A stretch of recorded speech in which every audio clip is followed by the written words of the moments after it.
Друзья, приветствую вас на канале, посвященном погоде рынка недвижимости Кипра. Сегодня мы с вами будем говорить о рынке жилой недвижимости целой провинции Ларнака. Мы с цифрами традиционно разберемся, что происходило с рынком жилой недвижимости. Период сравнения будет у нас в начале видео. Это колебательные процессы длиною в 1 месяц. То есть сравнивать будем январь 2026 года с февралем 2026 года. Ну, в конце видео традиционно будем подводить итоги того, что произошло с недвижимостью в течение 1 года. То есть это будут уже тенденции, долгосрочные процессы. И, конечно же, подводя итоги, друзья, поговорим о том или порассуждаем, насколько адекватно ведет себя рынок жилой недвижимости целой, друзья, провинции Ларнака. Итак, смотрим подготовленный мною материал.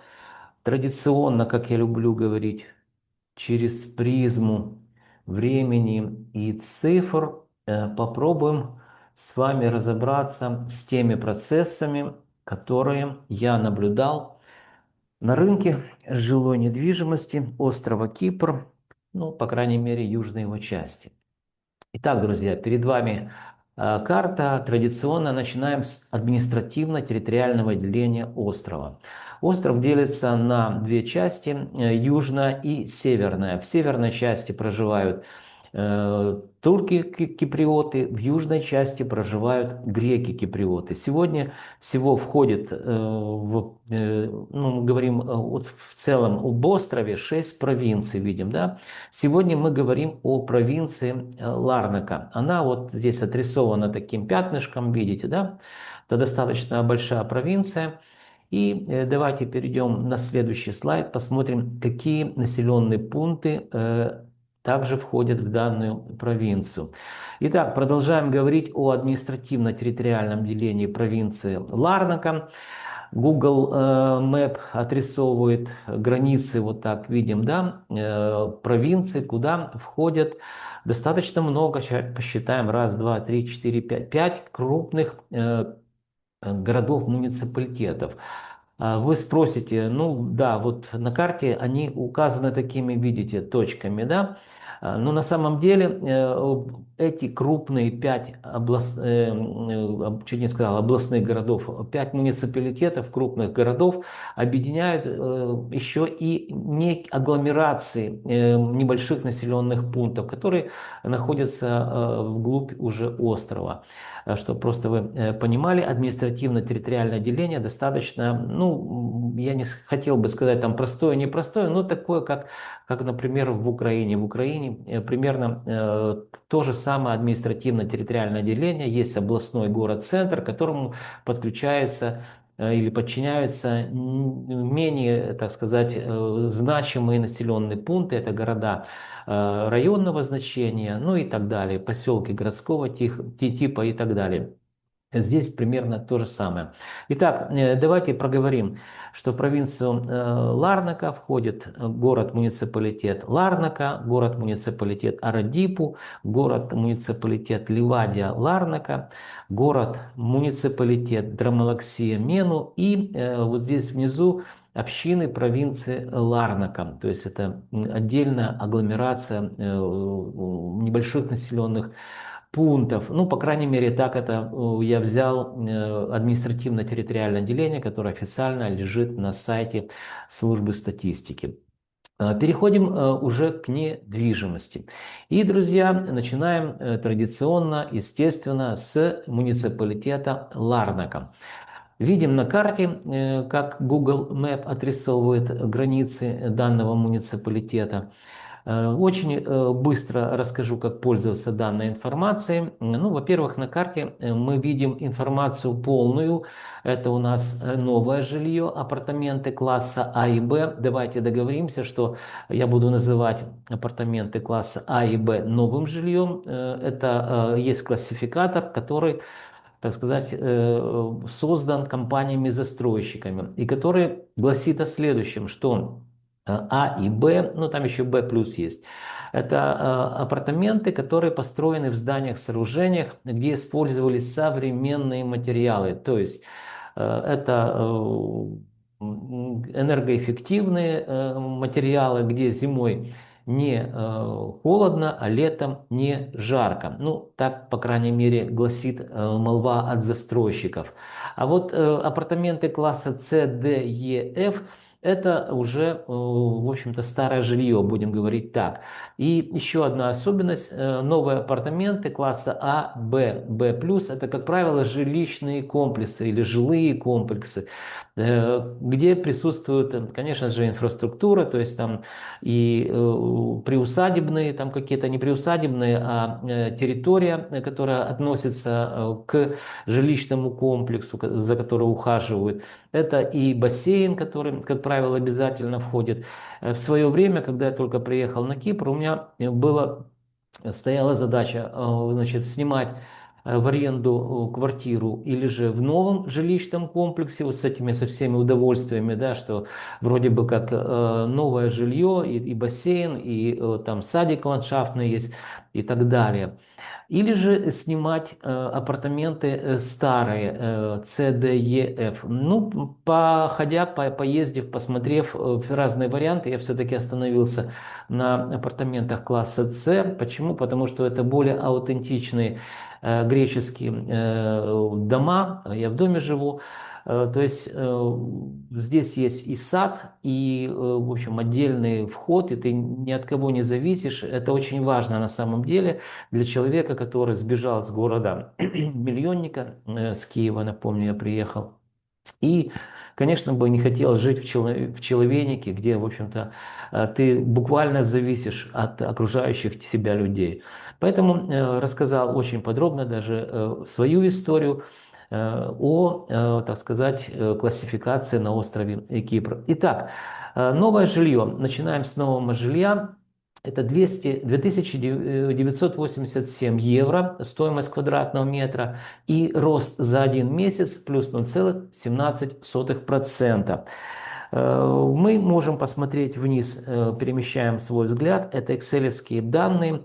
Здесь вы также можете увидеть также административно-территориальное отделение уже муниципалитета города Ларнака на ценовые зоны или же районы. Некоторые жилые комплексы себя позиционируют как отдельный практически район. Поэтому перечитывать все не буду. Рынок достаточно развитый, как нового жилья, так и старого. Стоимость, естественно, тоже различается достаточно сильно, от 6 тысяч евро до там, 1485, здесь видим, да. Можете прочитать.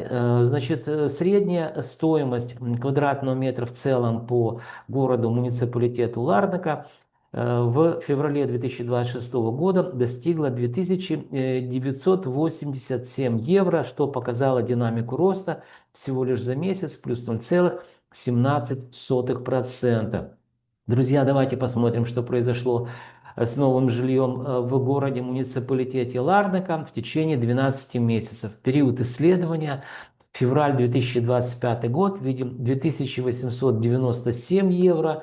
И уже в феврале 2026 года видим 2987 евро стоимость квадратного метра, что, собственно, показало, смотрим вниз на табличку, красный шрифт, что показало нам за год динамику роста 3,10%. То есть это вполне адекватное поведение рынка. Почему я так называю? Мы будем рассматривать макроэкономические показатели, и я вам объясню, почему я считаю, что это вполне адекватное поведение рынка. Следующий слайд посвящен старому жилью, но также в муниципалитете Ларнака. Смотрим на карту. Апартаменты соответствующего класса стоят 2368 евро, что показало нам также динамику роста, более значительную, чем новое жилье, плюс 0,21%. Это всего лишь, друзья, за месяц. Вы также можете посмотреть, я на карту сейчас обращаю ваше внимание, как сильно отличается стоимость нового жилья от старого. Вот здесь сводные данные, вы видите, порядка 500 евро стоимость на квадратном метре отличается. А с учетом того, что новое жилье — это, как правило, однокомнатные, которые начинаются там от 50-70 метров, то есть большие метражи, то в целом стоимость квадратного метра, и в целом квартира, естественно, очень сильно отличается от старого жилья. Итак, внизу видим табличка, также видим географическое расположение или локации того или иного массива или района. И что? Подводя итоги, видим, что в феврале 2026 года среднее арифметическое число в целом по старому жилью города муниципалитета Ларнака составило 2368 евро. Еще раз повторюсь, рост на 0,21%. Мы рассматриваем сейчас таблицу. Внизу итого, подчеркиваю, это красным шрифтом на слайде прорисовано. Дальше, друзья, смотрим, что за год произошло со старым жильем. Период исследования февраль 2025 год, это 2278 евро. Видим, что в феврале 2026 года это уже 2368 евро. Что показало нам динамику роста? Смотрим внизу таблица экселевская. 3,92%. Ну, чуть больше вырос старое жилье, чем новое жилье. Видим почти на 4% за год. Это тоже адекватно вполне себя ведет рынок жилой недвижимости данного класса. Переходим к следующему городу, муниципалитету. Это город Арадипу. Он отрисован на карте Google Map, по крайней мере его видим, да, границы вот таким образом. Отличается по цвету, я его подкрасил таким цвет меди. Ну, помните, Сайпрус медь здесь добывали, одни из самых первых, да. И, конечно же, давайте смотреть. Новое жилье стоит в муниципалитете Арадипу, смотрим на карту, 1876 евро. В данном случае видим снижение за месяц минус 0,15%. Если посмотрим вниз, то увидим вот это ценовые зоны, которые входят или районы, которые входят в муниципалитет Арадипу. Но в среднем, еще раз повторюсь, мы видим цифру 1876, это февраль 2026 год, и вот это снижение минус 0,15%. Давайте посмотрим, что произошло с данной недвижимостью. Это у нас новое жилье в муниципалитете Арадипу за 12 месяцев. Период исследования у нас февраль 2025 год. Видим 1805 евро. И уже в феврале 2026 года видим рост стоимости до 1876 евро. Что показало нам, смотрим на табличку внизу, за год рост тоже 3,94%. То есть вполне себе адекватный рост и в данном городе, муниципалитете нового жилья. Хотя вот здесь мы уже начинаем наблюдать, видим, сравнивая январь с февралем, незначительные колебательные процессы в сторону удешевления стоимости квадратного метра. Пока это ни о чем не говорит, но все может быть. Будем смотреть, что по концу первого квартала будет, и там уже будет картинка более-менее понятная. Следующий слайд, друзья, это старое жилье муниципалитета Арадипу. На карту смотрим, видим, что 1618 евро за квадратный метр и снижение также минус 0,12% за месяц. Видим, что отличается стоимость квадратного метра, ну, почти на 200 с лишним долларов, 250, наверное, стоимость квадратного метра отличается нового жилья от старого. Давайте посмотрим, друзья, что произошло в течение года со старым жильем города Арадипу. Период исследования февраль 2025 год, видим 1566 евро, и в феврале 2026 года это 1618 евро за квадратный метр. Что показало внизу, смотрим на экселевские данные в таблице Excel, снижение, рост, вернее, на 3,34%. То есть вторичный рынок, старое жилье, ну, подорожало чуть меньше, чем новое жилье в одном и том же городе. Город Арадипу мы сейчас говорим. Но это вполне адекватное поведение рынка недвижимости. Переходим к следующему городу-муниципалитету. Это город-муниципалитет у нас Ливадия Ларнака. Напомню вам, что 5 городов-муниципалитетов входят, это уже третий город-муниципалитет, мы так экскурсно, да, проходим достаточно быстро. И смотрим, что произошло с новым жильем. Новое жилье здесь, в общем-то, не дешевое, видим, да, 2555 евро за квадратный метр. Рост за месяц плюс 0,27%. И также можете эти данные посмотреть внизу в табличке. Да? Можете пересчитать, если в чем-то сомневаетесь. Давайте посмотрим, что произошло в данном городе-муниципалитете на протяжении целого года. Будем говорить о новом жилье. Динамику роста видим. Итак, график-рисунок, период исследования у нас февраль 2025 год. 2509 евро. И в феврале 2026 года это 2555 евро за квадратный метр. Что показало нам динамику роста, друзья, в годовом измерении. Внизу смотрим на табличку. Всего лишь 1,83%. То есть видим, что в данном городе-муниципалитете, хоть и жилье дороже, чем в Ародипу, но в целом за год недвижимость подешевела меньше, чем в предыдущих двух городах, муниципалитетах, которые мы уже разобрали. Давайте вернемся к старому жилью, муниципалитет Ливадия-Ларнакас. Видим, что здесь у нас, друзья, 2152 евро стоимость квадратного метра. Динамика роста за месяц плюс 0,23%. Внизу в табличке можете пересмотреть те же самые данные.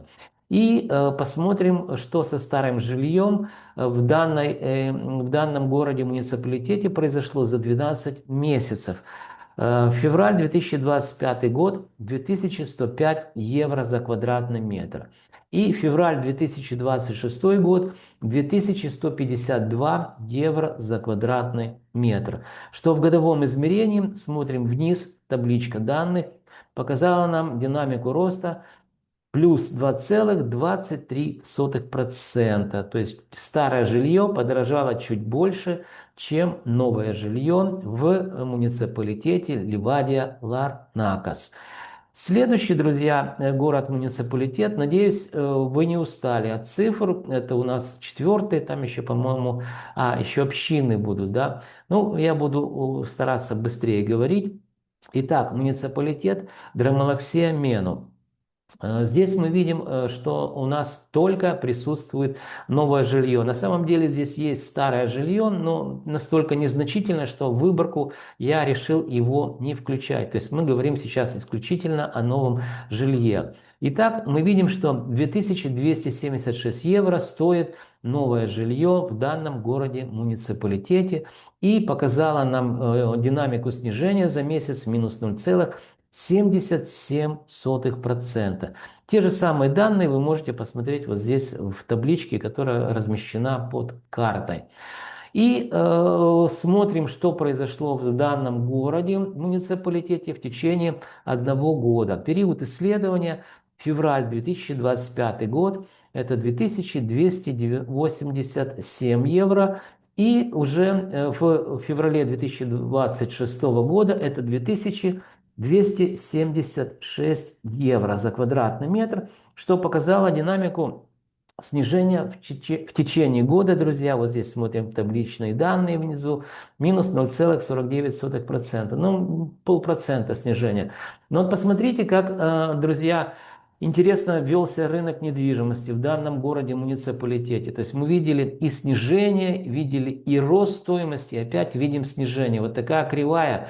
Еще эта линия тренда называется, аппроксимирующая. Я аппроксимирую, то есть сглаживаю вот эти все колебательные процессы. С чем это связано, мне сложно сказать, но я предполагаю, что сдавалось несколько комплексов, жилых комплексов. И, естественно, компании-застройщики ставили завышенную цену. И вот эта завышенная цена, а мы работаем с предложениями исключительно, вот здесь мы ее и наблюдаем.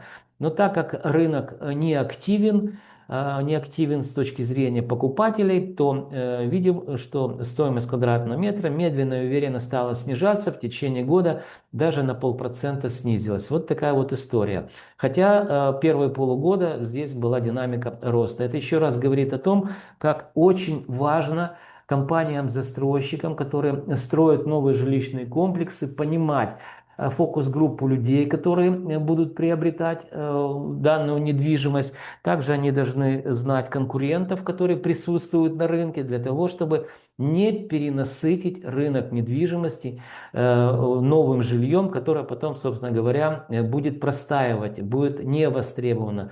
Это архиважная цель для компаний застройщиков. Ну, по крайней мере, по Киеву компании-застройщики, так сказать, это давно уже поняли. Хотя в Киеве другая стоимость, там, вернее, другая ситуация, там первичный рынок превратился в такую прачечную машину, где, в общем-то, все, кому не лень, отмывают свои, так сказать, вот эти горячие деньги, деньги, которые заработаны не правовым способом.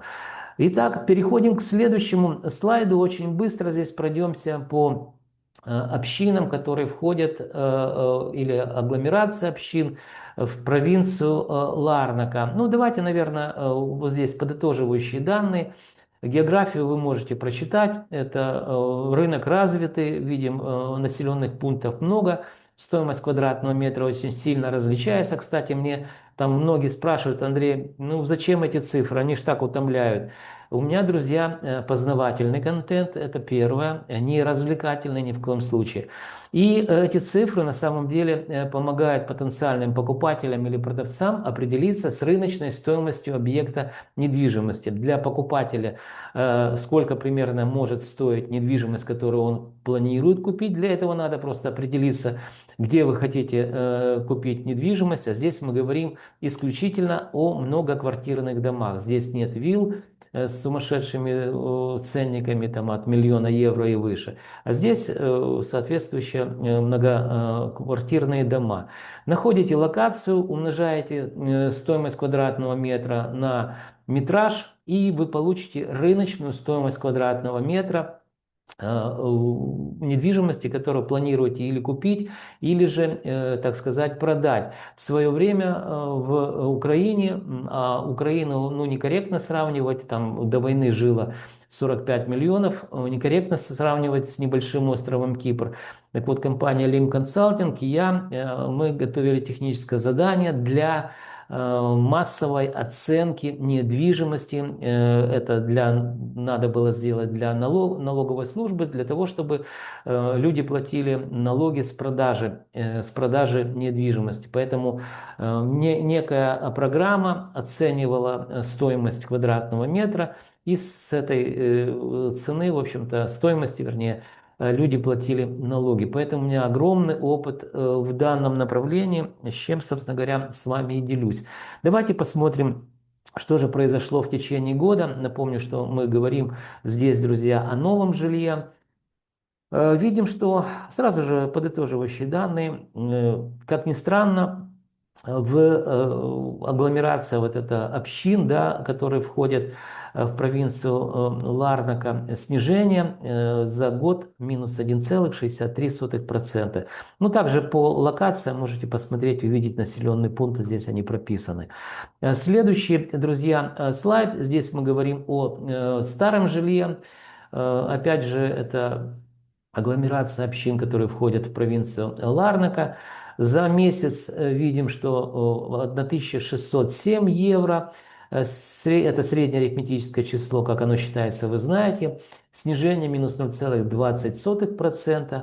А переходя уже к нижней части слайда, видим, что за год недвижимость, старое жилье, подешевело, да. Ну, во-первых, составила 1607 евро за квадратный метр. Локации присутствуют, можете посмотреть. И за год подешевело на 0,51%. То есть на 0,5% мы увидели снижение стоимости старого жилья. Вот так себя ведет рынок недвижимости всего лишь в одной провинции Ларнака. Давайте, друзья, подведем итоги очень быстро. Здесь сводные данные, это наиболее интересный слайд, то есть мы декомпозированно говорили, а теперь вот это все сведено в одни таблички, они внизу, давайте по ним пройдем. Ну, во-первых, новое жилье. В целом по провинции период сравнения у нас январь 2026 год с февралем 2026 года. Видим, что подешевело на 0,01%, при этом составило 2308 евро. То есть незначительно, буквально там на чуть-чуть. Да? Ну, прочитать можете стоимость квадратного метра, это новое жилье. Дальше видим, что старое жилье, друзья, среднеарифметическое число, это у нас февраль 2026 год, 1936 евро. Разницу чувствуете? Старое жилье отличается в целом по провинции, ну так кругом-бегом, наверное, чуть ли не на 400 евро 1 квадратный метр. Что показало нам динамику роста незначительную за месяц плюс 0,05%. Ну и последний слайд. Здесь, друзья, мы здесь мы подведем итоги уже за год по новому жилью. Период сравнения видим, что февраль 2026 год сравниваем с февралем 2025 года. Давайте обратимся к верхней части таблицы. Это у нас новое жилье класса А и Б.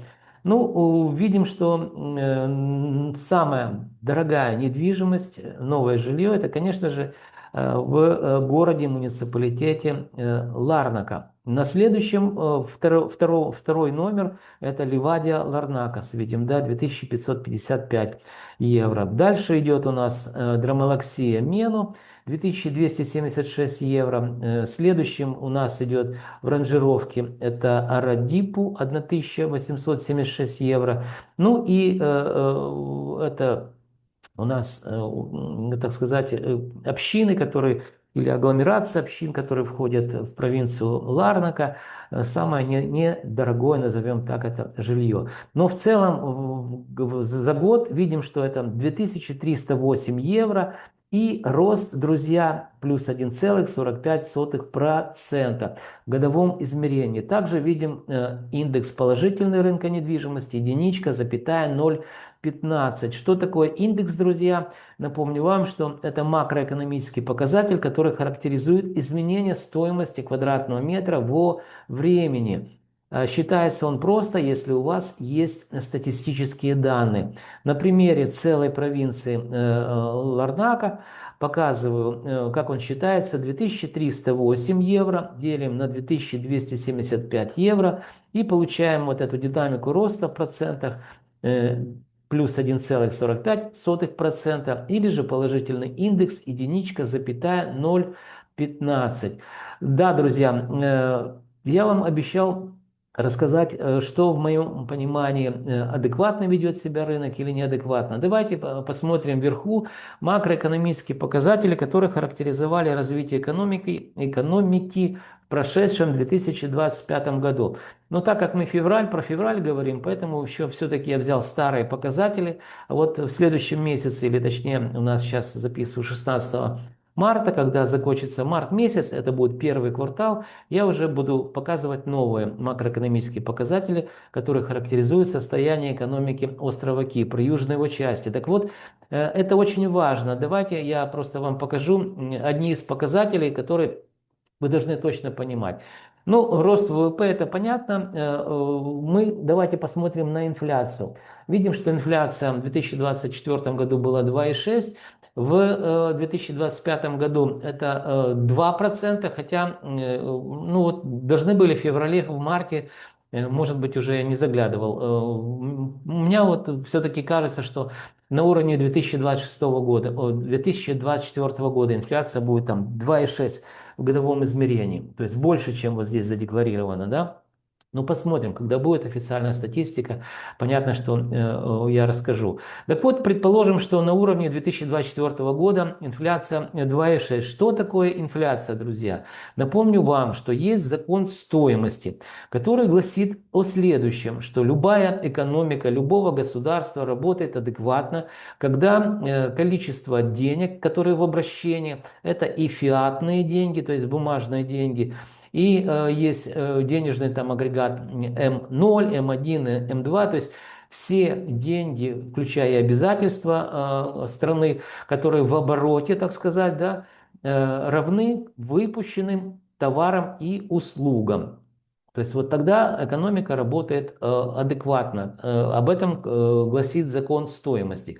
Как только количество денег увеличивается в обращении, то есть за эти обесцененные деньги можно купить что? Все меньше и меньше товаров и услуг. Напомню вам, что рынок недвижимости или квартиры является таким же товаром.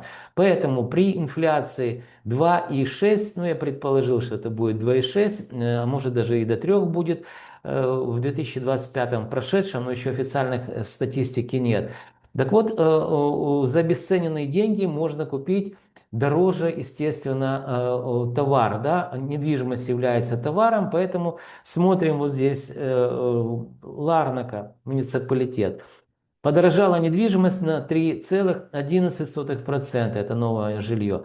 То есть могу поздравить людей, которые имеют недвижимость новую в городе, муниципалитете Ларнака. За год их недвижимость не подешевела, а наоборот даже чуть-чуть подорожала. Ну, если инфляция 2,6, а здесь 3,11%, то несложно посчитать, что подорожала на немного, конечно же, но это все равно положительная динамика.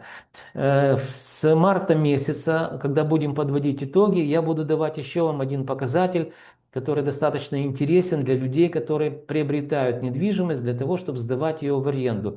То есть мы будем говорить о инвестиционной привлекательности, и я буду показывать вам пассивный доход.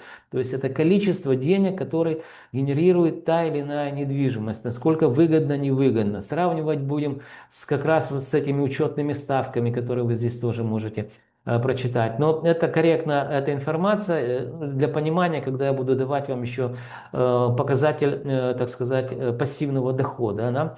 Так вот, я надеюсь, я подробно и доходчиво рассказал, что недвижимость в городе Ларнака незначительно даже подорожала. А вот в городе, муниципалитете Драмалаксия-Мена, здесь, друзья, видим, все-таки недвижимость подешевела. И это, скорее всего, связано с тем, что изначально компании-застройщики просчитались с той стоимостью, с которой они вышли на продажу с нового построенного жилья. То есть не, так сказать, не рассчитали, да. Ну, и такое бывает. Давайте посмотрим, что же произошло со старым жильем. Уже подводим итоги. Старое жилье в целом здесь муниципалитеты, да, по целой провинции 1936 евро. Это среднее арифметическое число, как оно считается, вы знаете. И старое жилье, друзья, в целом подорожало на 2,39% за один год. То есть старое жилье дорожает быстрее, чуть ли не в 2 раза, чем новое жилье. Индекс также положительный, единичка, запятая 0,24. Итак, друзья, ну очень подробно, прям очень подробно, закрываю показ слайдов, рассказывал вам, что произошло в целом в провинции Ларнака и по городам, муниципалитетам. То есть, надеюсь, с цифрами, ну, все понятно. То есть в следующее мое видео я вот обещаю прямо, я буду вам еще давать очень интересный один показатель, еще раз повторюсь просто, это пассивный доход. Будем говорить о аренде.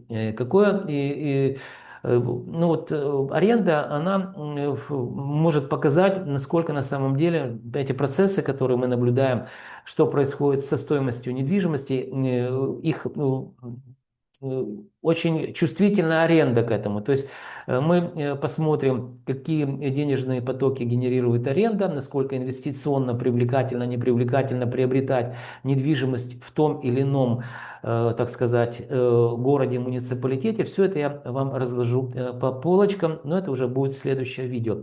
Итак, друзья, да, за мной, кстати, эта картинка не из интернета, это задний план. Это именно тот дом, в котором я живу, класса С он относится. Видите, веранда, то есть я нахожусь на веранде.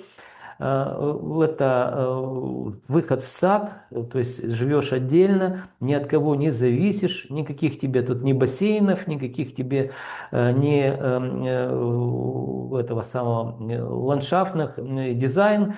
Есть сад, за которым ухаживаю я, ваш скромный слуга, и мне это безумно нравится. Итак, друзья, пришло время прощаться. Для того, чтобы вы знали, что происходит с недвижимостью острова Кипр, вам необходимо что сделать? Правильно подписаться на мой канал. Вы также можете ставить лайки и дизлайки данному видео. А еще вы должны помнить, что я ваш скромный слуга, и компания Олимп Консалтинг готовим для вас ежемесячные обзоры рынка недвижимости, которые станут для вас компасом или же путеводной картой в каменных джунглях рынка недвижимости острова Кипр. До встречи, друзья, в следующих моих видеороликах.